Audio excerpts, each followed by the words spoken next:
Olá, queridos, a graça e a paz do Senhor Jesus. Estamos iniciando mais um episódio do nosso podcast Cristianismo Inteligente. Graças a Deus por estes momentos em que aqui nós estamos discutindo temas teológicos, temas da vida cristã, e hoje nós temos a grata satisfação de estar recebendo aqui nos nossos estúdios uma pessoa especial também da nossa escola teológica, né? A STADEB. Estou falando da professora Heloísa Medeiros. Isso. É mais uma Medeiros na escola teológica, né? Que o professor Danilo também é Medeiros. Isso, exatamente. Heloísa, seja bem-vinda ao nosso podcast. Muito obrigada, professor Cláudio Ananias. E é uma honra e um prazer estar aqui, né, com cada um de vocês que estão nos assistindo. Então, cremos que Deus está aqui na direção, em nome de Jesus. A gente vai conversar, Heloísa, sobre um tema que, sugestão sua também, né? E dentro da sua produção literária, que é muito necessário, podemos colocar assim, para a igreja, né? Para os irmãos, o povo de Deus. Mas antes de fazer essa abordagem do tema geral que nós vamos trabalhar, que é a questão do devocional, né? Como fazer o devocional, a ter uma vida devocional, né? Mas antes da gente fazer essa conversa, esse bate-papo, eu vou te apresentar para o pessoal que não conhece, né? Quem já conhece vai conhecer mais. Quem não conhece vai conhecer a irmã Heloísa Medeiros, cristã desde 2009, né? Casada, membro da Assembleia de Deus, a nossa IADERN aqui no estado, né? Formada em Ciências Contábeis pela Universidade de Potiguar, bacharel em Teologia pela STADEB, né? Capelã, formada pelo Centro de Educação Teológica em Capelania Evangélica Interdenominacional, e também é pregadora do Evangelho, professora da Escola Bíblica Dominical, professora do Desafio Online Bíblia. Todo dia. Bíblia todo dia, olha aí. E também é promotora de missões, né? E mentora de grupos de devocional nas redes sociais. Então você já tem uma trajetória aí nessa área do devocional, né? Dos métodos devocionais para a vida cristã, né? Para o estudo bíblico. Agora tem as outras produções, né, Heloísa? Me fala sobre esse daqui, que é a Síndrome de Raquel. A Síndrome de Raquel, né? O meu terceiro livro. Nós lançamos em 2025, né, no ano passado. Esse foi um título que Deus me deu enquanto eu estava realizando um devocional. É o meu devocional diário. E aí, quando eu cheguei lá em Gênesis 29, quando eu li um versículo que fala sobre Raquel, quando ela diz assim: dai-me filhos, senão eu morro, Deus me tocou. Dizer, peraí, então vamos deixar de romantizar a história de Raquel, pelo fato dela ser a amada de Jacó e também a mãe de José, mas a própria Bíblia, ela nunca passou a mão na cabeça dos erros dos seus personagens. Então a Bíblia, ela, claro, enfatiza as vitórias, os sucessos, as boas qualidades, mas também mostra os erros, né, os pecados, os defeitos em seus personagens. E em Raquel, fez-me bem atentar, né, para esses defeitos no caráter dela, como por exemplo, uma mulher que foi idólatra. E aí no livro é interessante porque eu falo que ela não foi idólatra apenas porque roubou os ídolos, né, do pai, mas também porque ela idolatrava a própria imagem, né, pelo fato dela ser bonita e ser a amada de Jacó, ela idolatrava a sua própria imagem, ao ponto de sentir ciúmes da irmã Lia, quando Lia dava filhos e ela não. Então ela pensa, peraí, tem alguma coisa errada, eu sou a bonita, eu sou a amada, eu sou a desejada e eu não tô tendo filhos, vamos ajeitar isso aí. né? Então ela quer ajeitar com as próprias mãos, aluga o marido por uma noite pelas mandrágoras, né, do filho para ver se tentava ter filho. É claro, nós também não falamos apenas só dos defeitos, mas lá no final nós falamos, né, que Deus abriu a madre, ela foi mãe de José e de Benjamim, mas a síndrome de Raquel vai tirar, né, a máscara, vamos dizer assim, né, de uma forma grotesca, do romance, do romantismo, né, entre Jacó e Raquel. Então eu levo as pessoas a entrarem dentro da casa de Jacó, Lia e Raquel, e esses conflitos familiares por causa deste caráter de Raquel. Interessante isso, né, que você colocou aí, de olhar também para os defeitos, não só para as qualidades das personagens bíblicas, né? Porque há, de fato, às vezes, essa romantização.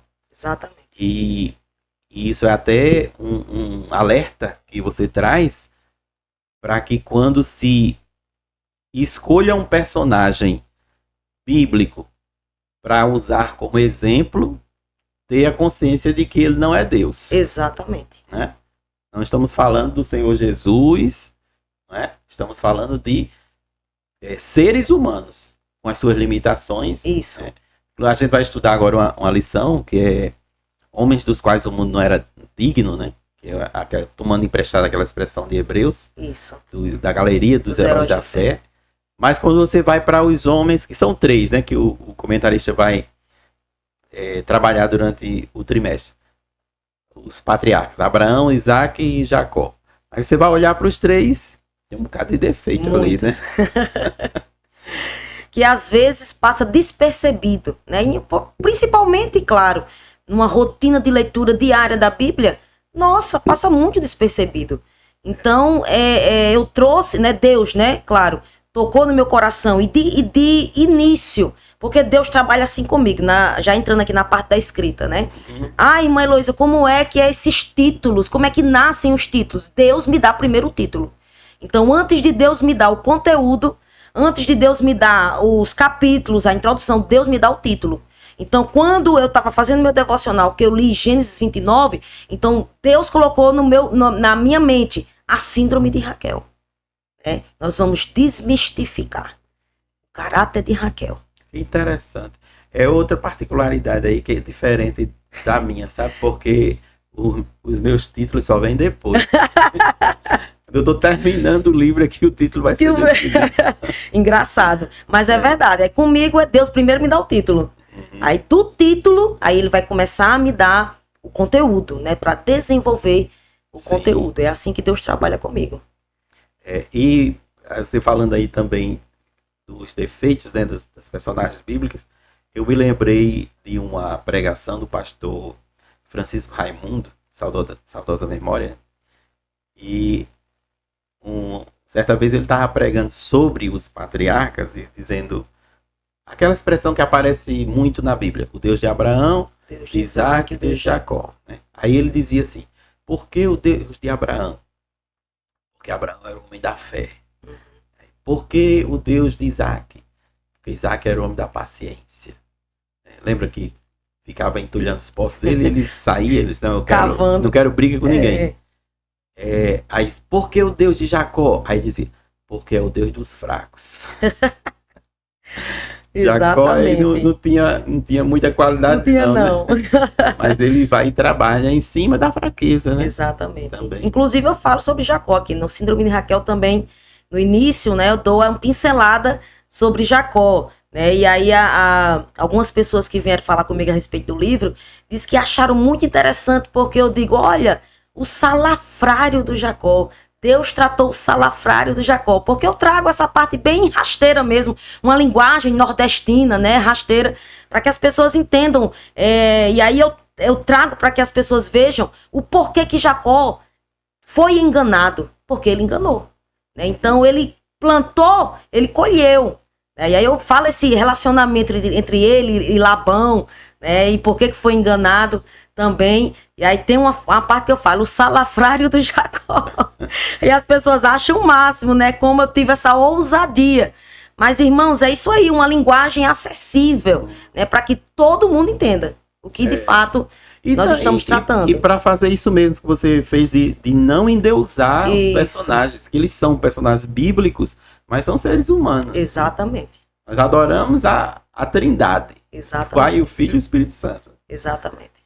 Muito bem. E o outro, da miséria à misericórdia. A Misericórdia. Esse foi o meu segundo livro, né, que foi em 2024. Esse livro nasceu de uma pregação. Em um dos meus sermões, né, bíblicos, tem uma parte que eu falo assim, que Deus, ele traz você da miséria para a sua misericórdia.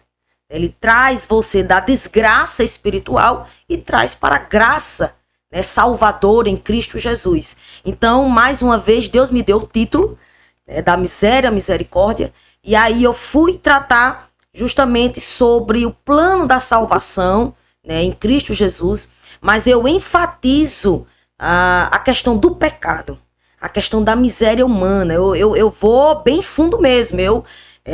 Na linguagem, eu digo que nós, miseráveis, né, que Deus nós éramos diante de Deus como trapos de imundícia, que não prestava para nada, né? O trapo de imundícia, na época, em Israel, são os panos que as mulheres utilizavam em seus dias, né? O costume das mulheres mês a mês, né? Uhum. Então, trapo de imundícia é isso aí. E aí, quando nós entendemos que a Bíblia diz que nossas obras são como os trapos de imundícia, é porque, de fato, não há nada em nós que merecêssemos a salvação. Tá? Então, esse livro da miséria à misericórdia vai levar você, primeiro, para você entender que é pecador, miserável, não prestava para nada. Segundo, que Deus, em sua riquíssima misericórdia, ele olha para nós e a nossa miséria alcança as cordas do coração de Deus. Porque o que é misericórdia? Qual é o significado da palavra misericórdia? Misere, de miséria. E córdia, de coração, né? Das cordas do coração. Por isso que nasceu o cardiologista, né? Que cuida do coração. Uhum. Então, quando eu digo, Deus, tem misericórdia de mim, eu estou dizendo, Deus, que a minha miséria toque as cordas do teu coração. Então, a nossa miséria tocou as cordas do coração de Deus no momento em que ele nos enxergou e manda Jesus Cristo para pagar, né, a nossa dívida. Então, aqui eu vou tratar plano da salvação, riquíssima misericórdia de Deus.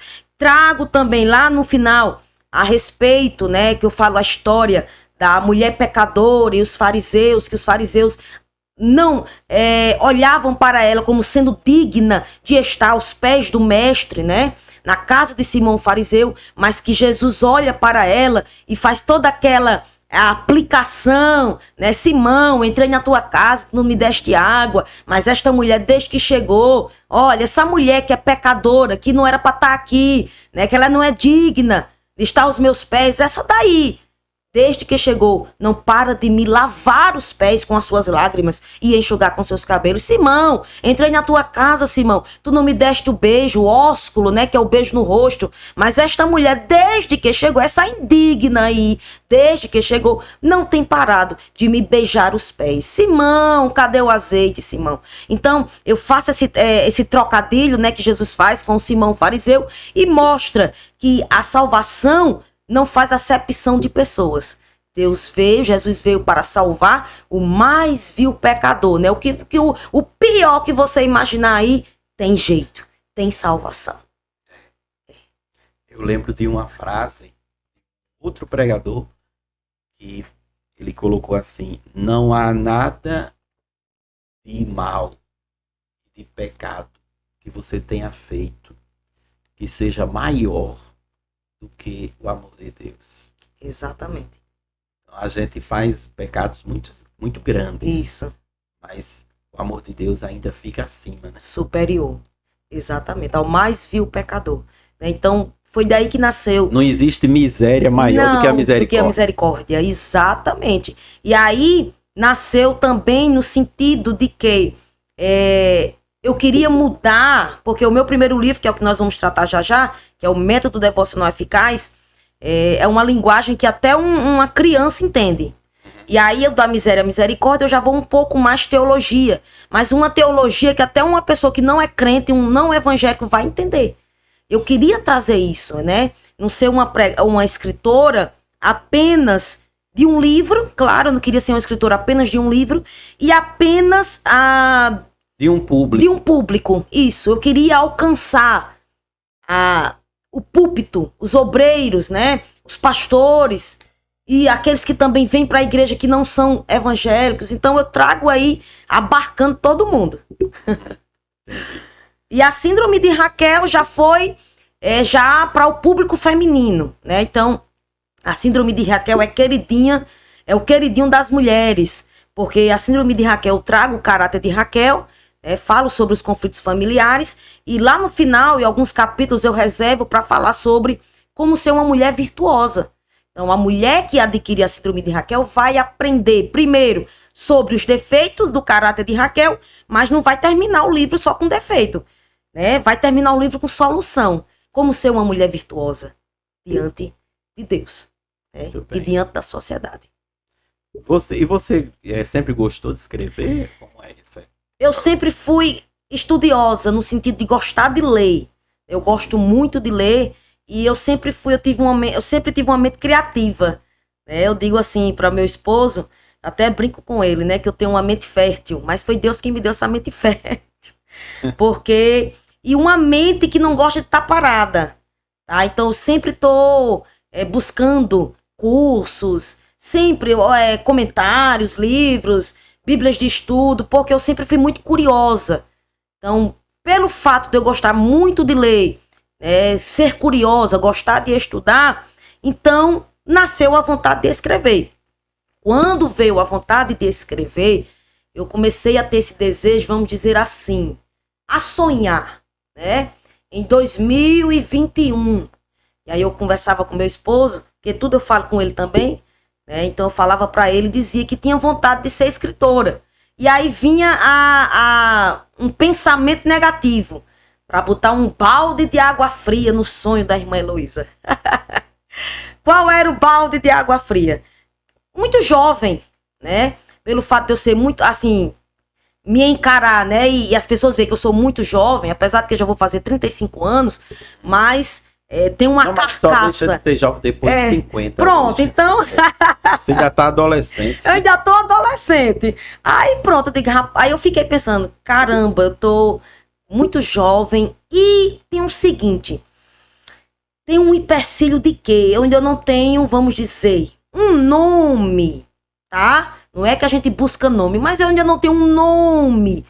Quem é que vai comprar meu livro? Eu fiquei pensando assim, meu Deus, quem é que vai comprar meu livro? Né? E aí teve esse grande empecilho, e realmente me trouxe medo, eu fiquei, não vai dar certo não, porque quem é que vai comprar? Não tenho peso, eu não tenho nome, eu não sou filha de pastor. Eu não vim de uma família influente, né? Minha família não é evangélica, só minha mãe, que já fui eu que ganhei ela para Jesus. Tá entendendo? Quem é que vai comprar meu livro? Quem é que vai dar crédito à minha pregação, né? Mas a gente aprende com Deus, que Ele é o Deus que dá o sonho, mas Ele também realiza o sonho. E aí o Método Devocional Eficaz, que foi o meu primeiro livro, nasceu em 2023 como livro, mas nasceu em 2022 como apostila. Tá? Então, primeiro ele foi uma apostila. E essa apostila eu imprimia em casa, que eu tenho uma impressora que imprime colorida, essas coisas, encadernava e tudo. Eu imprimia em casa, eu e meu esposo, a cama ficava toda cheia de papel, né? E a gente ia organizando os papéis de acordo com a página 1, página 2, página 3. E aí eu pegava essas apostilas, encadernava e ia vender nas minhas agendas de pregação. E também, além da apostila, ele foi e-book, né? Também no digital. E aí o que aconteceu, gente? Foi como é que se diz? Foi impressionante. Por quê? Porque sendo apostila, teve uma boa aceitação. Então eu lembro de pregar em congressos, né, de interior, congressos grandes, e vender mais de 50 apostilas. Apostila mesmo, um caderno desse tamanho. Sim, folha A4. Folha A4. Tá entendendo? Então eu vi as pessoas se interessando. eu digo, então Deus está me mostrando que tem público. Se lançar, tem público. Né? E aí, quando foi em 2023, foi que Deus nos deu a condição para que a gente fosse atrás de uma editora para, de fato, nascer como livro. E nasceu como livro e, de fato, ele é o meu best-seller. Né? O Método Devocional Eficaz, não desmerecendo os outros, também tem boa aceitação, mas o Método Devocional, igrejas fora do estado usam este livro como estudo para discipulado. Então, várias igrejas que entram em contato com a gente estão dizendo, olha, só para você saber que nós estamos utilizando este livro como discipulado na nossa igreja. Então, isso é o quê? Isso é a bênção de Deus, né? Transformando muitas vidas devocionais. Você perguntou primeiro quem deu crédito à pregação, né? Quem ia dar crédito. Quem ia dar crédito, hein? E agora subiu como Renault. Aí, de uma terra assim, que não tinha aparecido, mas agora tem. Agora tem. Bonito toda. Então vamos seguir aqui como roteiro, né, para nosso bate-papo a partir de agora, porque você vai colocando desde a definição do que é o devocional, né, até como fazer. Exatamente. Isso aí. Então, o que seria o devocional? Quando a pessoa vê essa palavra devocional, o que é isso? Devocional é uma palavra bastante estigmatizada ou banalizada. Vamos dizer assim. Por quê? Porque as pessoas encaram o devocional como você amanheceu, pegou um versículo, disse, Jesus, muito obrigada por este dia e vou embora para as minhas atividades. E acha que fez seu devocional. Quando, na verdade, devocional não é isso. Devocional não é você pegar um versículo na caixinha de promessas, né? Como muita gente faz, e achar que fez seu devocional. Devocional é você, de fato, separar um momento daquele dia. 10 minutos, 15, 1 hora, 2 horas, vai depender, claro, das suas atividades. Mas você, de fato, separar aquele momento para quê? Para fazer suas coisas? Não, para se dedicar a Deus. E aí, nesse momento de se dedicar a Deus, é que a gente entra no devocional. A prática do devocional, né? A didática do devocional. O que é fazer um devocional? Como é que eu faço um devocional? Muita gente ainda tem dúvidas. Apesar de muitos escritores já... tem muitos livros na literatura evangélica que falam sobre devocional. Muita gente no YouTube falando sobre devocional, mas se você prestar atenção, a maioria evangélica não faz devocional. Sabe que tem que fazer, mas não faz. Por quê? Aí vai, na prática não sabe como fazer, não tem disciplina, que é o que nós vamos tratar também, não tem rotina, não tem perseverança. Então tudo isso são inimigos do devocional. Primeiro de tudo, não saber o que fazer. Como é que eu vou fazer, irmã Heloísa, o meu devocional? Como eu digo para todos os que vêm pedir conselho. Irmão, separe um tempo. Você só pode quanto tempo? Não, eu trabalho de 8 da manhã até 10 horas da noite. Eu não tenho tempo para fazer devocional. Aí eu pergunto, mas durante o dia, você se alimenta? Se me alimenta. Durante o dia você vai ao banheiro? Vou. Por quê? Porque é uma necessidade fisiológica. Sabe por que você não faz devocional? Porque você não enxerga o devocional como uma necessidade, como uma prioridade.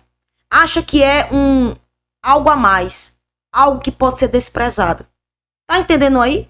Então, quando você não tem como uma necessidade espiritual, a necessidade de você tomar seu café, a necessidade de almoçar, de ir ao banheiro, suas necessidades fisiológicas, o devocional vai ficar para trás. E o que vai acontecer com você? Vai se tornar uma pessoa inconstante espiritual. Esse é o problema da maioria evangélica, né? É a inconstância espiritual. Então, a primeira coisa tem que saber como fazer é oração, né? Oração, leitura da Bíblia, leitura e meditação, porque tem gente que só para na leitura, mas não medita, então não faz devocional. Só lê um versículo não é devocional. Só ler um capítulo não é devocional. O que é meditar? Fica robotizado, né? Isso, Mecânico. artificial, superficial. É um rito, é um ritual. Tá entendendo? Então, Deus não quer rituais. Deus não quer um rito. Deus quer um comportamento transformado. Então, quando eu mudo a minha mentalidade, que eu enxergo o devocional, o meu momento com Deus como prioridade e uma necessidade minha diária para minha sobrevivência espiritual.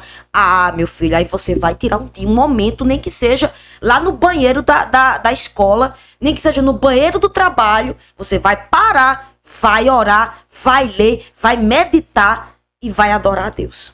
Né? Então, as pessoas elas têm muitas dúvidas. Como meditar? O que é uma meditação?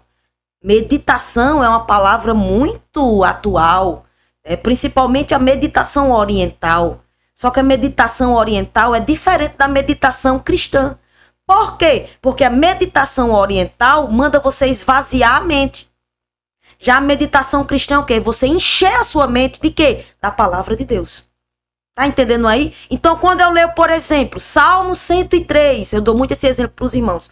Salmo 103, versículo 1. Bendize, ó minha alma, ao Senhor, e não te esqueças de nenhum dos seus benefícios. Bendize, ó minha alma, ao Senhor. Aí eu começo, acabei de ler, eu começo. O que é que Davi está fazendo? Davi está exortando a sua própria alma. Minha alma, não se esqueça, minha alma. Ó minha alma, por que tu estás abatida, minha alma? Não se esqueça, minha alma, dos benefícios que o Senhor tem feito. Eu acabei de ler. Estou meditando. Então, meditar é o quê? Você internalizar o que você leu. Se não internalizar, é superfície. É superficial. Não entendo, primeiro, não entendo o que leu, não aprende o que leu e nem vai muito menos viver o que leu. E você aprofunda mesmo isso aí, porque Exatamente. eu vi que tem uma parte aqui que você coloca assim, o passo a passo de como estudar a Bíblia no devocional. Exatamente. O passo a passo de como estudar a Bíblia em seu devocional, porque eu faço uma diferenciação, é claro. Há coisas que são iguais, né, como uma interpretação bíblica, que você quando vai fazer preparar um sermão bíblico. Porém, como o meu alvo é o devocional, é um estudo bíblico, né? Vamos dizer assim, eu divido aí para que as pessoas, quando lê um capítulo, né, eu dou dicas. Primeiro, quando você lê o capítulo, observe, faça uma observação. Que observação? Uma observação macro daquele capítulo, né? O período, o local, os personagens, quem é Jesus, são os discípulos. Isso é uma observação macro. Segundo, vá para uma interpretação, algo mais, o micro, né? Agora vem para o micro, que é saber o contexto em que foi escrito, para quem Jesus estava falando aquilo ali, quem era o emissor, quem era o receptor daquela mensagem. E terceiro, a aplicação daquele capítulo ou daquele versículo bíblico. Como aplico? Quais são os princípios bíblicos que eu aprendo neste capítulo? O que é que Deus está me ensinando? O que é que eu aprendo sobre o caráter de Deus? Sobre os atributos de Deus? Então isso é observação, interpretação, aplicação. Você vai aprender a fazer um estudo bíblico. Uma leitura e uma meditação bíblica diária. De forma simples, de forma clara e de forma rápida. Exatamente. Mesmo. E eu vi que você colocou assim vários subtópicos dizendo o que a Bíblia é e já dando um panorama geral dessas qualidades dela, né, da palavra. Quer dizer, ir à Bíblia tendo essa consciência do que seja ela, né? Como você colocou aqui, ó. A Bíblia é infalível, a Bíblia é inerrante, a Bíblia é completa, a Bíblia é autoritativa, a Bíblia é suficiente, a Bíblia é eficaz, a Bíblia é determinativa, né? E você vai dizendo que é cada uma dessas coisas. E depois disso, depois de dizer o que é que a Bíblia é, aí é que você colocou como interpretar a Bíblia. Quer Exatamente. dizer, agora, como é que eu vou manusear aquilo que eu já sei o que é? Exatamente.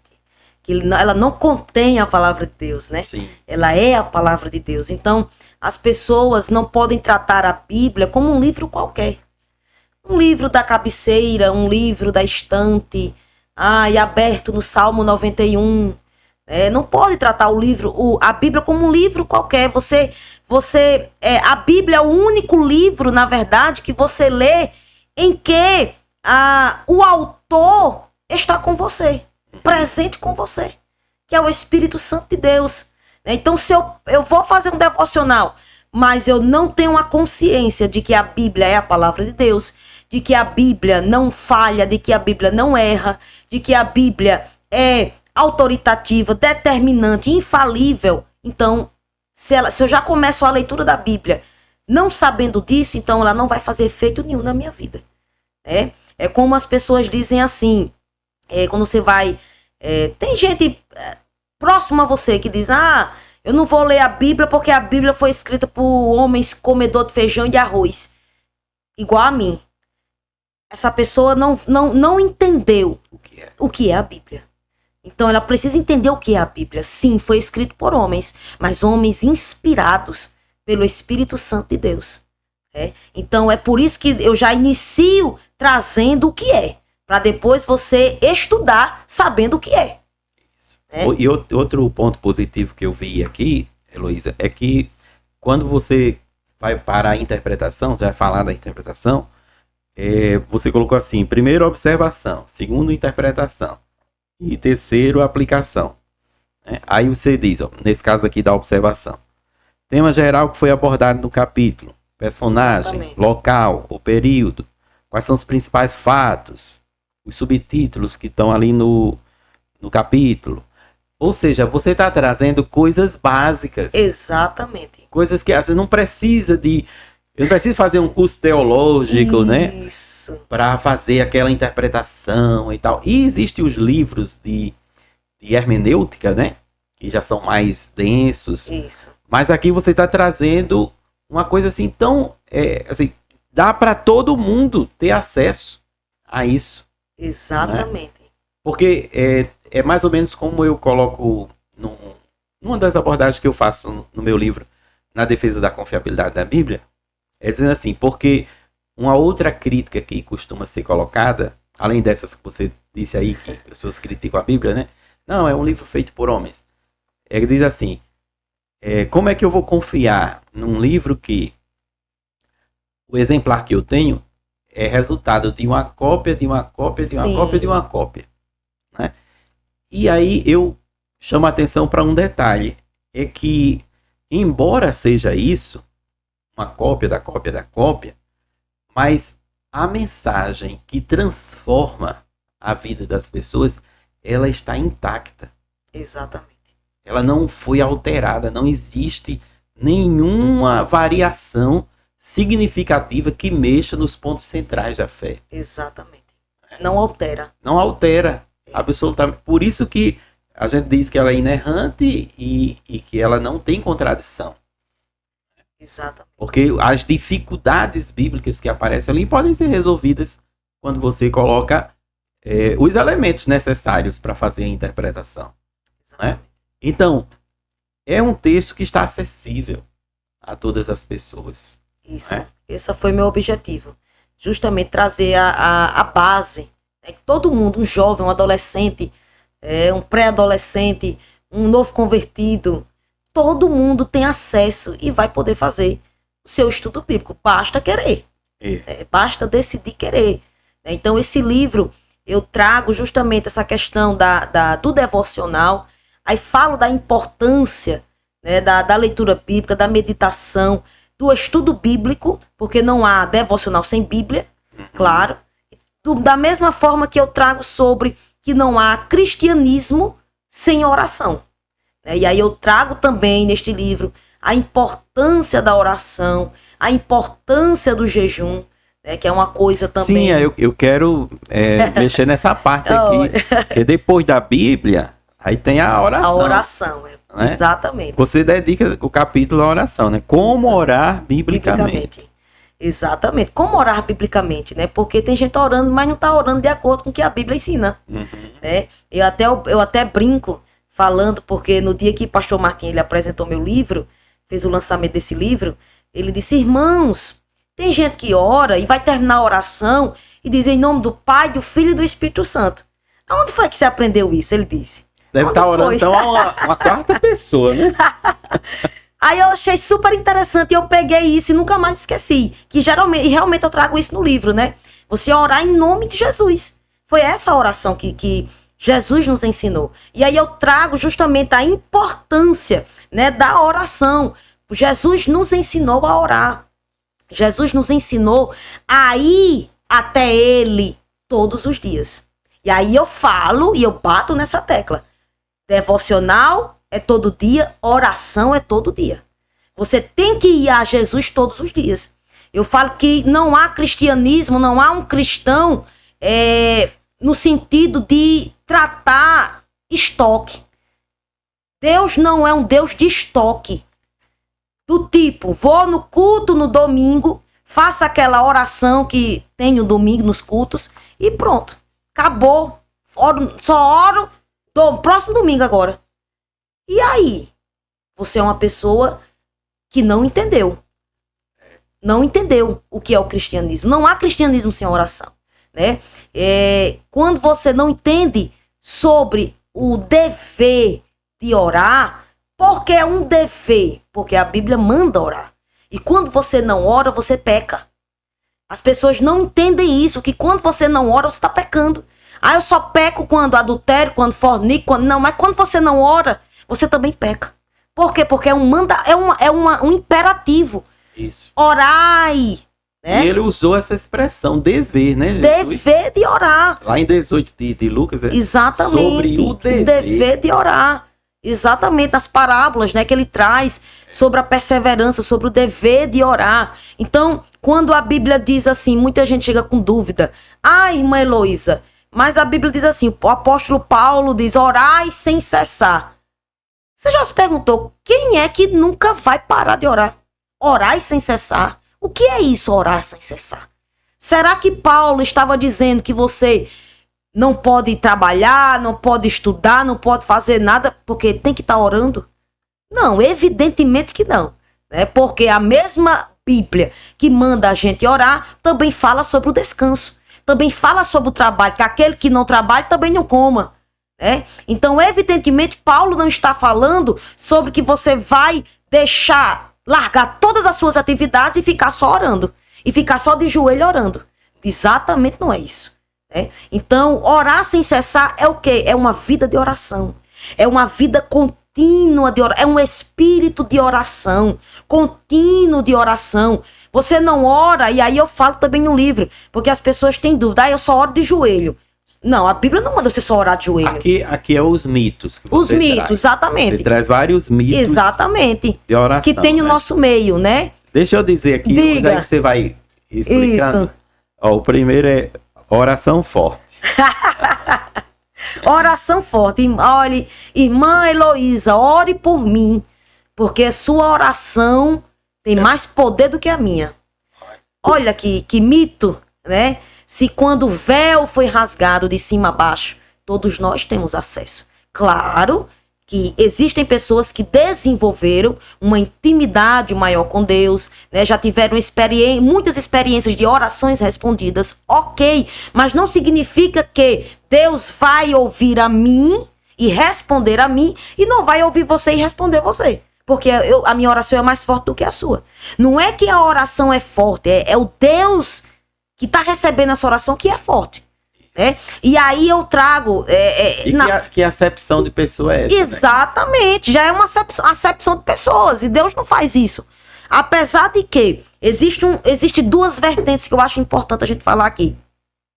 Que vertentes são essas? Primeira vertente, não existe oração forte no sentido de que Deus vai ouvir a minha, não vai ouvir a sua, porque o véu foi rasgado, todos nós temos livre acesso ao Pai, por meio de quem? De Jesus Cristo de Nazaré. Você que já entregou sua vida, você tem acesso. Outra vertente é o que, irmã Heloísa, que é preciso a gente falar e que vai entrar na próxima atualização do método devocional. Não está aqui, mas vai entrar. Que é o que? A Bíblia diz que a oração de um justo pode muito em seus efeitos. Então, as pessoas não entendem. E saem pregando e falando à torta e à direita. Porque a oração de um justo pode muito em seus efeitos. Mas você prestou atenção no que você disse? É a oração de quem? É de um crente meia boca? É de um crente que só domingueiro? É de um crente que não é constante espiritual? É de um crente justo, fiel. Aí sim, podem muito em seus efeitos. No sentido de que Deus vai ouvir, mas Deus só vai corresponder a quem tem uma aliança com Ele. A quem obedece a Ele. Né? Então isso é importante a gente falar. Até porque o justo, ele já está em sintonia. Exatamente. Né? Exatamente. Ele não vai pedir uma coisa que destoa da vontade de Deus. Exatamente. Ele está em sintonia com Deus. Por que é importante a gente falar? Principalmente nos dias atuais. Os famosos. Porque ser crente hoje é status. Fulano canta no mundo, mas é crente. Temos vários exemplos de cantoras, né? No mundo secular, que cantam nos carnavais, cantam nos seus shows, mas diz que é crente. Que cristianismo é esse? Aí é por isso que a gente tem que tratar a oração de um justo. Deus ouve, mas não responde. Deus ouve, mas não corresponde. Porque Deus só vai corresponder a quem tem uma aliança com Ele. Da mesma forma é o quê? A adoração, que eu falo aí, né? Que é uma das formas da oração. Os caminhos da oração. É agradecimento, arrependimento, petição, intercessão e adoração. Deus não recebe adoração da boca de quem não é justo. Então, eu canto no mundo, mas chega lá um vídeo no YouTube, a fulana cantando Deus de aliança, Deus. Tá entendendo? E acha que Deus está recebendo. E os crentes, sem conhecimento, sem entendimento, estão tudo sendo engodado. Tudo sendo levado. Que a fulana é crente. Porque tá adorando. Uma hora é uma música de bar. Isso. Aí outra hora é Deus de aliança. Exatamente. Então a gente tem que tratar sobre isso. É importante falar, Deus não recebe, meu filho, a adoração dessa boca aí. Pode morrer de cantar, mas Deus não recebe. Do mesmo jeito é a oração. Pode até ouvir, porque Ele é onisciente, onipresente e está em todo lugar. Tá? Mas corresponder, Ele só vai corresponder a quem tem uma aliança com Ele. Por quê? Deus faz na vida, por exemplo, de um filho que está nas drogas. Deus vai fazer, não é por causa dele. Deus vai fazer por causa da mãe que está orando, que é justa, que tem uma aliança com Deus. Quantos testemunhos não tem, né, de livramentos? Não é por causa de fulano, é por causa de que tem um justo orando. É por isso que é importante a intercessão. Hoje o mundo só não está pior, vamos dizer assim, por causa da igreja. Por causa da intercessão da igreja. Não é por causa do mundo, é por causa da igreja. Não é por causa é por causa da intercessão da igreja. Tá entendendo? Então essas vertentes, elas têm que ser tratadas. Olha a outra. Lugar de oração. Lugar de oração, outro mito. Não, porque se eu não tiver, claro, só o meu quartinho, não vou orar. Não vou orar porque tem visita na minha casa, tá ocupando todos os quartos e eu não tenho um quarto para orar. Aí você não ora. Por quê? Porque é um misticismo achar que há um poder especial. É a mente da mulher samaritana, né? Nossos pais adoraram aqui, então é aqui. É aqui. Vamos adorar onde? Se é aqui. A vida toda foi aqui. Aí Jesus, na sua sabedoria, nem lá nem cá.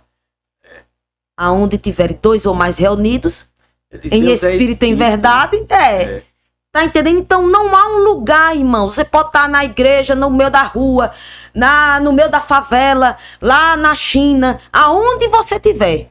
Irmão, lembra dos casos bíblicos. Lembra do servo de Abraão. O servo de Abraão foi aonde que ele orou, né? E uma oração super rápida. E antes dele terminar de orar, Deus já respondeu.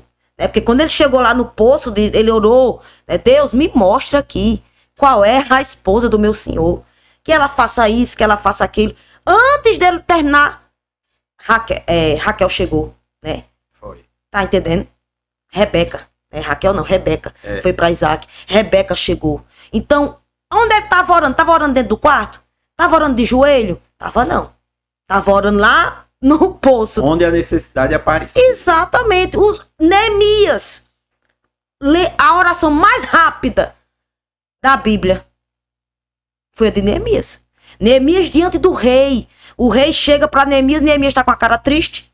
Tristonho, porque os servos tinham que se apresentar alegres. E aí o rei achou estranho. Por que você está triste? Aí ele fala, expõe, né? Por causa da destruição, dos muros, né, de Jerusalém, que precisava reerguer. E aí o rei pergunta, então você quer que eu faça o quê? Imediatamente uma oração na mente, rápida. Você acha que Neemias, espera aí, rei, que eu vou orar.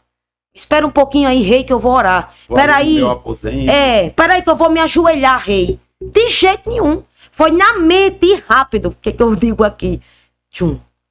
Então, não há lugar, misticismo de lugar, não há posição só de joelhos. É outro mito aí. Só de joelhos, você não vai. Se estiver na fila de um hospital, de um banco. E essa aqui? De madrugada é melhor. Eita, essa daí. É porque não é da sua época, você ainda é adolescente. Mas tinha uma música que era. Assim, você conheceu essa música? Diga a música, diga. Não, de madrugada é melhor. A música era assim. De madrugada é melhor. A pessoa cantava assim. Que Jesus, muito crente está dormindo, muita gente está orando com a face no pó. A fila é menor. Lembrei, a fila é menor de madrugada. Essa é polêmica. A fila é bem menor. Essa é polêmica, meu irmão, porque até hoje, né? Ai, porque Deus vai me ouvir porque a fila é menor, irmão. Isso é uma... É porque a gente é papagaio. A gente gosta de repetir, né, o que a gente aprende. Mas, irmãos, isso não existe. Não existe um horário. Deus nunca especificou. O que acontece? De madrugada, porque no sentido de horário melhor, vamos dizer assim. É no sentido de que você vai sacrificar sua carne. Você vai deixar de dormir para orar. Tudo bem, Deus vai receber o seu sacrifício. Mas não é que Deus vai ouvir a sua oração de madrugada. Porque a demanda está menor. Porque a demanda está menor ou em detrimento se você orar de 9 horas da manhã, de 10 horas da manhã. Porque não existe isso. Então, tem um versículo aí em Provérbios que eu falo, né? Que o povo diz, que Deus diz, eu amo os que me amam e os que de madrugada me buscam. Não é madrugada em tempo, de dia, é o quê? A tradução, a transliteração dessa palavra é o quê? Os que diligentemente. Então, se você, irmão, é diligente de madrugada, amém. Continue. Esse é o teu momento da oração, ok. Mas se tu gosta de dormir, ou se tu tem problema como eu, de enxaqueca, tá? Que não posso acordar de madrugada, se não for Deus que me acorde, né? Mas eu não posso estabelecer um horário de madrugada. Se eu acordar no outro dia eu tenho enxaqueca, morro de enxaqueca. Então eu vou orar de que horas? Num horário que eu não vou adoecer. De manhã, de tarde ou de noite, mas de madrugada, não. Tá entendendo? Então, é os que diligentemente me buscam. E é interessante essa palavra diligentemente, né? Que é a pessoa que está realmente ali interessada na coisa. E a sabedoria está falando ali no capítulo 8. E aí é quando a gente percebe que é uma fala dela nesse sentido, você pensa assim, peraí, quem acorda cedo, lembra do provérbio popular, né?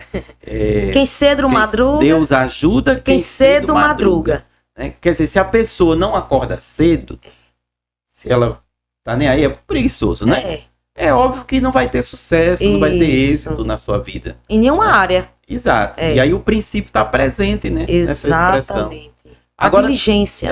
Agora tem mais um último mito. Eu deixei pro final, que é esse. Precisamos sentir alguma coisa a orar. Eita, essa daí também é polêmica, porque né? Eu tive um professor na formação teológica que é pastor Carlos Sérgio, um grande homem de Deus. Professor excelente dentro da STADEB. e das outras escolas. E uma vez ele disse uma frase que chocou muita gente na aula. Mas ele disse assim: irmãos, você não precisa sentir nada não no culto. Se alguém tem que sentir alguma coisa no culto, é Deus. Que o culto é pra ele. Porque o culto é pra ele. Então é ele que tem que sentir. É verdade. Não, eu fui pro culto e não senti nada. E daí? Deus sentiu? Se Deus sentiu, fique satisfeito. Isso, exatamente. Ah, eu só vou orar se eu sentir. Ou então, isso aí também a gente quebra esse pensamento de que eu não tenho vontade de orar. Ah, irmão, eu luto com isso. Isso, de fato, é uma experiência minha. De todos nós. De todos nós. Tem dias que eu digo até meu esposo, né? Hoje eu não tô com vontade de orar, mas eu vou orar porque é uma disciplina. Orar não é sentir. Orar não é emoção. Orar é uma decisão. Então, hoje, tem dias que, de fato, eu não tô com vontade de me ajoelhar ou de me sentar e de orar, mas eu vou e eu digo na oração, e eu digo a Deus: Senhor, me perdoe, porque eu tô sem vontade de orar, mas mesmo sem vontade eu estou aqui, porque eu quero te sentir, eu quero te adorar, eu quero, né, receber do Senhor o alimento. Irmão, eu já me levanto daquele joelho outra. Se eu vou triste pra oração, sem vontade, desanimada, sem ânimo, desesperada, eu já me levanto daquela oração diferente. Por quê? Porque na oração eu recebo paz, eu recebo alegria, eu recebo direção, eu recebo ânimo. Então, se as pessoas pararem para entender que oração é uma decisão, o povo vai orar. Agora, se esperar vontade, não ora. Por quê? Porque a carne não tem vontade de orar. A carne quer fazer o quê? Quer dormir. A carne quer fazer o quê? Quer assistir seriado. A carne quer fazer o quê? Quer ficar no Instagram, rolando aqueles vídeos, até não ter mais fim. É a carne, meu filho. Por quê? Porque a carne tende para as coisas que são da carne. O espírito para as coisas que são do espírito. Se você alimenta a sua carne, é como eu digo aí, você enche sua barriga, por exemplo. Você sabe que foi convidado para um casamento, para um jantar. Mais de 5 horas da tarde, você enche a sua barriga de Cheetos e de Pipos em casa, você vai chegar no jantar sem fome. Então, se você enche a sua barriga de seriado, de vídeo de Instagram, de TikTok, de entretenimento, de conversa fiada, você não vai ter fome de Deus. Vai perder o banquete que está Vai perder. Não tem apetite. E o que eu tenho visto hoje é jovens sem apetite. Meu Deus, eu tiro... Gente, eu sou professora na escola de jovens e eu fico assim, às vezes indignada. Uma indignação santa, né? Vamos dizer assim. Por quê? Porque eu lembro de mim mesma. E eu digo pra eles, gente, quando eu me converti, quando eu aceitei Jesus, foi com 17 anos, eu levava a Bíblia pra escola, porque eu fazia o 2º ano. Eu levava a Bíblia pra escola. No intervalo, o povo ia conversa fiada, e eu ficava na mesa lendo Bíblia. Eu, pra onde ia almoçar, era com a Bíblia. Ia visitar o povo, ia aprender, ia ler, ia orar. Por quê? Porque eu tinha fome de Deus. Tudo que tinha na casa do Senhor, eu diga-se pra eles, tudo que vocês imaginarem, eu já fiz. De mutirão de limpeza, de portaria, de cuidar de criança, de cuidar de discipulado, de cuidar de mulher, de cuidar de jovem. Tudo que você imaginar, eu já fiz. Por quê? Porque eu sempre fui uma pessoa que tem fome de Deus, apetite de Deus. Então, o que eu falo no livro é isso aí. Não espere você sentir. Alimente seu espírito. Quando você alimenta seu espírito, amanhã já vai ser diferente. Alimento meu espírito hoje, amanhã eu já tenho vontade, né? Se a gente vai tratar de vontade, então amanhã você já vai ter vontade de ler. Tinha uma frase que eu ouvia muito, que era assim: ore com vontade, ore sem vontade e ore até que a vontade chegue. E é verdade, exatamente, é isso aí. E aí a gente, quando vai para os pais da igreja, ou então, por exemplo, esses teólogos, né? Por exemplo, Leonard Ravenhill. Ele diz assim... Bicho, você foi lá no radical. Foi, no radical mesmo. Bem forte. Por que tarda o avivamento? Isso, exatamente. Leonard Ravenhill, ele diz, você sabe qual é o segredo da apostasia? É você negligenciar a sua vida devocional. Aí o segredo da apostasia, você vai apostatar. E aí a gente vê tantas pessoas teólogos famosos, né, que tiveram vidas de oração, mulheres também. E aí a gente lembra, por exemplo, porque hoje em dia eu escuto muito, irmã Heloísa, eu não tenho tempo. Eu sou mãe, tenho não sei quantos filhos, sou esposa, sou dona de casa, não tenho tempo. Aí eu digo, irmã, você lembra de Susana Wesley? A mãe de John Wesley e Charles Wesley? E de mais 17 filhos. Susana Wesley tinha 19 filhos. Não era um filho, não. Vamos dizer assim, aperreando. 19 filhos. E ela tirava 2 horas por dia para orar. Você imagina aí? Como é que ela orava, irmã Heloísa? Se sentava na cadeira, colocava o avental sobre a cabeça e ia orar. Os meninos, quando viam ela fazendo isso, diziam, não interrompa. Mamãe está falando com Deus. Eram os meninos brigando, estudando e ela orando. Isso influenciou tanto, né, a vida de John Wesley que e ele fala. Ele cria o metodismo. Exatamente. Quer dizer, o metodismo surge a partir disso, né, que é um método que ele utiliza. Ele diz que toda disciplina, ele diz na biografia dele, toda disciplina espiritual eu aprendi com a minha mãe. Uma pessoa, vamos dizer assim, que não era famosa, não era escritora, não era pregadora, mas era uma intercessora. E foi a mãe desses 2 grandes pregadores, né? E fundadores da igreja metodista. Então, você quer mais gente? Vamos para George Miller. George Miller, na sua biografia, diz que as paredes do seu quarto tinham cheiro do hálito, da saliva de George Miller. Porque de tanto que ele orava, fervorosamente. Quer mais gente? Falando sobre oração, nós temos um depoimento, né, não é tão conhecido, mas eu quero trazer aqui para vocês, sobre oração. Duas senhoras na Escócia, na Ilha de Leves, que foi o avivamento daquela ilha, né? Na época que a Escócia estava fria, igrejas mortas, jovens sem querer saber de Jesus. O que acontece? 2 irmãs na Ilha de Leves, 2 senhoras idosas, Peg e Christine. Peg tinha 84 anos e era cega. Christine, 82 anos e era encurvada porque ela sofria de uma artrite severa. O que acontece? Essas irmãs oravam para que Deus derramasse avivamento. Elas diziam na oração, Senhor, nós sabemos, nós cremos que o Senhor vai derramar o Espírito, aquela promessa de Joel, né? Nós sabemos que o Senhor vai derramar o Espírito sobre toda a carne e nós não vamos desistir enquanto o Senhor não avivar a Escócia.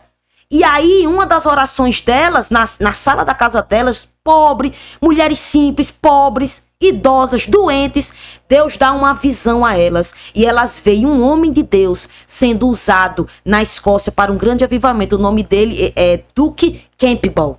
Elas mandam chamar e diz mande chamar ele, porque Deus vai usar ele. Na época, Duke Campbell nem estava disponível. Mas ele largou tudo. Sabe por quê? Porque quando Deus manda, o servo obedece. Aí a pergunta que eu faço é, se 2 mulheres idosas, uma cega e uma outra com artrite severa, encurvada, avivaram, incendiaram uma ilha inteira, o que Deus não pode fazer por você? Ou através de você? Então não subestime um coração em chamas.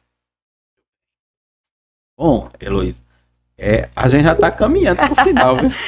Um assunto bom, né? Um assunto vai puxando o outro, né? E a gente vai aprofundando.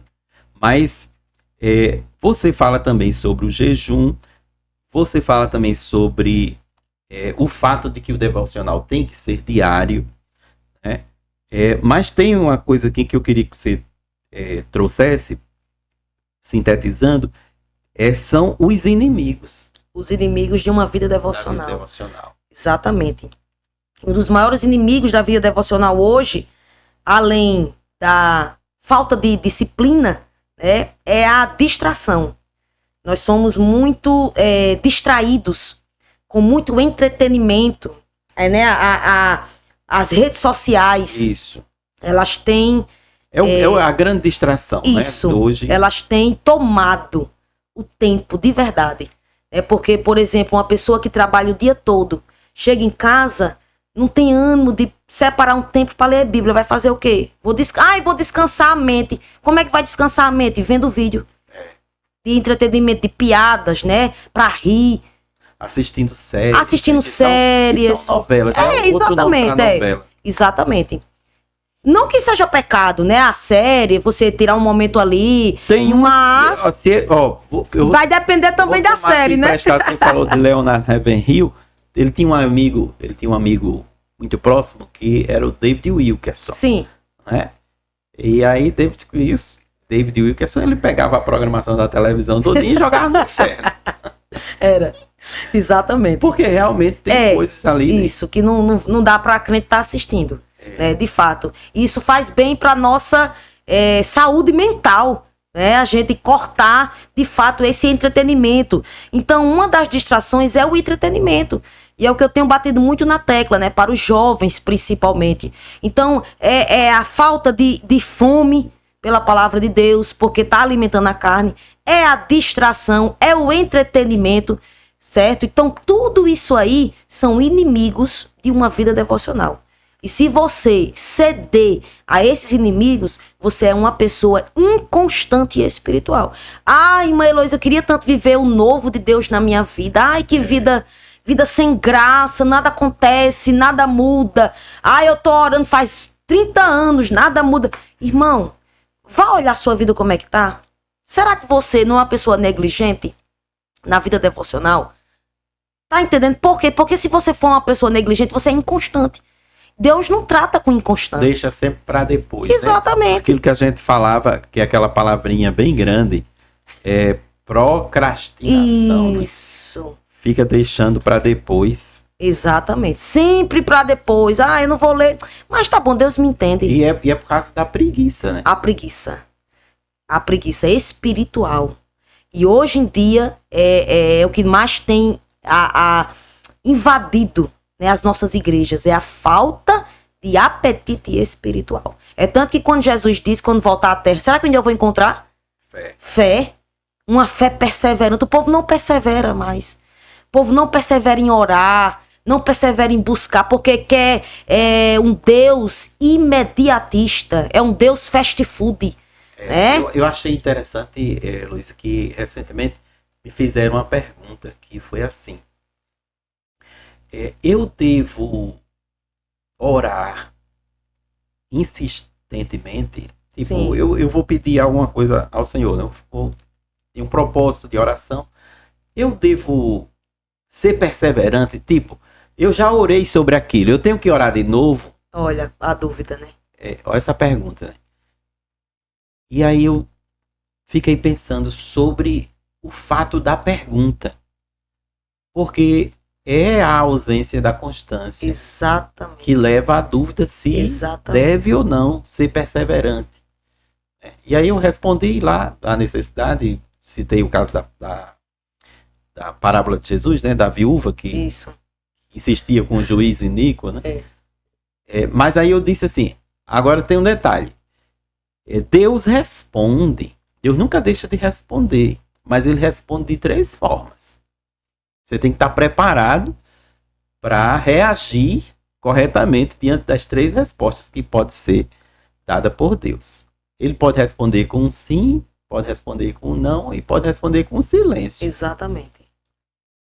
O silêncio também é uma resposta dele. Exatamente. Esse silêncio é que as pessoas se cansam. Porque Deus está em silêncio. Não, Deus não me falou isso. Aí se precipita.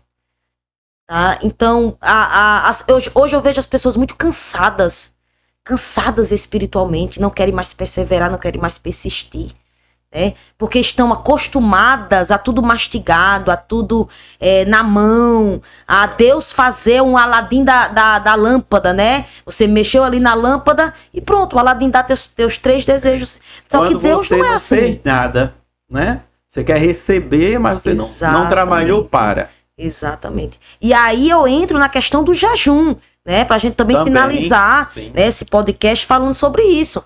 A perseverança não é só na oração, mas o jejum, que hoje o povo não jejua mais. Já prestou atenção que não se fala mais em jejum?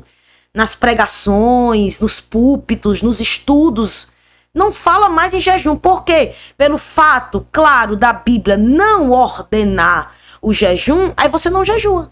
Só que a Bíblia fala da disciplina no jejum.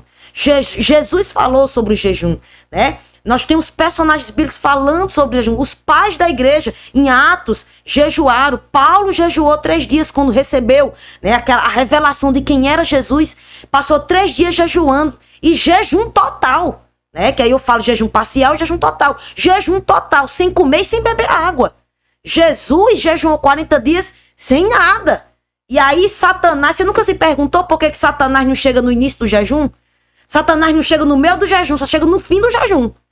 Porque é o momento que você já tá ali se cansando. Já tá ali, ó, já tá querendo abandonar mesmo. Porque o jejum é uma renúncia. Exatamente. Renúncia da alimentação. Exatamente. Você já quer abandonar, você quer chutar o pau da barraca. Então Satanás vai lhe tentar aí. Porque Satanás sabe que o ser humano é intrínseco do ser humano. Ele ser imediatista, não ser perseverante, ser precipitado. Sabe? Resolver as coisas tudo na hora que quer. Então, a disciplina do jejum é uma coisa que tem que ser tratada e está sendo esquecida. Eu já tive vitórias através do jejum, experiências próprias, certo? Recentemente, 1 mês de jejum e oração. Jejum e oração. Por mais que eu tenha minha debilidade física, que é a questão da enxaqueca, né? Que também a gente não pode passar muitas horas, mas Deus sabe da minha limitação, e isso serve para você que está assistindo, que tem também uma limitação física. Mas Deus sabe da tua limitação, mas você está entregando, nem que seja um tempo ali de jejum, querendo comer, querendo acabar, mas eu recebi bênçãos espirituais e na minha vida pessoal por causa do jejum. Que eu já fazia tempo que orava.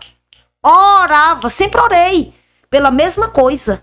Mas você acredita que eu só recebi ou só vivi e estou vivendo por causa que foi depois do jejum? Vamos dizer assim, passei, um exemplo, 5 anos orando, já faz 5 anos orando pela mesma coisa. Até hoje não recebi. Quando eu jejuei, passei 1 mês jejuando e orando, eu comecei a viver o que fazia 5 anos que eu só orava. Aí Jesus fala sobre a disciplina do jejum. Porque um pai chega, né, com um filho endemoniado e diz para Jesus que os discípulos não puderam expulsar. Mas os discípulos já tinham recebido a ordem de Jesus para expulsar demônio, para impor a mão sobre os enfermos, eles serem curados. Por que não expulsou? Aí eles perguntam a Jesus, né? Os discípulos de noite, numa hora vaga, perguntam: por que, Senhor, que nós não podemos expulsar? Aí Jesus fala: porque essa casta só é expulsa através de jejum e oração. Então, bênçãos, existem bênçãos na vida do crente que só vão ser liberadas por meio do jejum. Muito bem. Bom, depois dessa injeção, né? Uma injeção das fortes, né? Aquelas que a pessoa toma na urgência. Eu queria que você se dirigisse agora para nosso público aqui nessa câmera e trouxesse um conselho ou 2, né? Dentro dessa temática, especialmente para essa geração que precisa mesmo despertar para esse tema que a gente conversou. De devocional. Eu quero dizer, né, para você que está assistindo, você que é jovem, você que é mulher, você que é pastor, você que é obreiro, você que é criança, seja como for. Eu quero dizer para você que Deus quer usar você. Que Deus ainda responde. Oração perseverante. Você precisa perseverar na oração. Você precisa ter disciplina na oração. Deus quer usar você, querida. Você que é dona de casa. Você que diz assim: Deus não vai fazer nada porque eu sou a simples dona de casa. Deus só usa as pregadoras, as escritoras. Não. Deus quer usar você. Basta você enxergar qual é o seu púlpito. O seu púlpito é o quê? É a sua casa? O seu campo missionário é a sua casa? Então Deus quer usar você. Mesmo você aí, dona de casa, Deus está dizendo: persevere, porque Ele vai fazer. E você, jovem, que está nos assistindo agora, comece a ter fome de Deus e veja o que Deus vai fazer por você e através de você. Comece a deixar de lado, né, ou a substituir o entretenimento, os desejos, né, os prazeres da sua carne, e comece a substituir pelo devocional. Você vai ver o que Deus poderá fazer através da sua vida, na sua casa, na sua faculdade, na sua vizinhança, no seu bairro, na sua igreja, e quiçá nas nações. Nós aprendemos hoje sobre homens e mulheres que oraram, homens simples que oravam, eram perseverantes na oração, e Deus usou tremendamente. Então a palavra que eu tenho é: Deus quer usar você. Amém. Bom, quero terminar, Heloísa, te dando um presente. Amém, ô glória. Essa parte é boa, né? Olha aí. Presente que lindo. Para você cuidar. Ai, que lindo. Assim é a nossa vida cristã, como uma planta, né? Vamos regando todos os dias. E eu gostei muito desse presente. Vou cuidar com carinho, viu? Cuidando e lembrando do momento que estivemos aqui, né? Eu que agradeço, viu? Foi uma bênção estar aqui com vocês, né? E que mais oportunidades venham. Sim. Em nome de Jesus. Cada vez que você lançar um livro, a gente vem aqui para trabalhar o assunto. Em nome de Jesus, é isso aí. Bom, pessoal, Deus abençoe também a todos vocês, né, que todos realmente sejam alcançados com todo esse conteúdo, e aguardem o próximo episódio.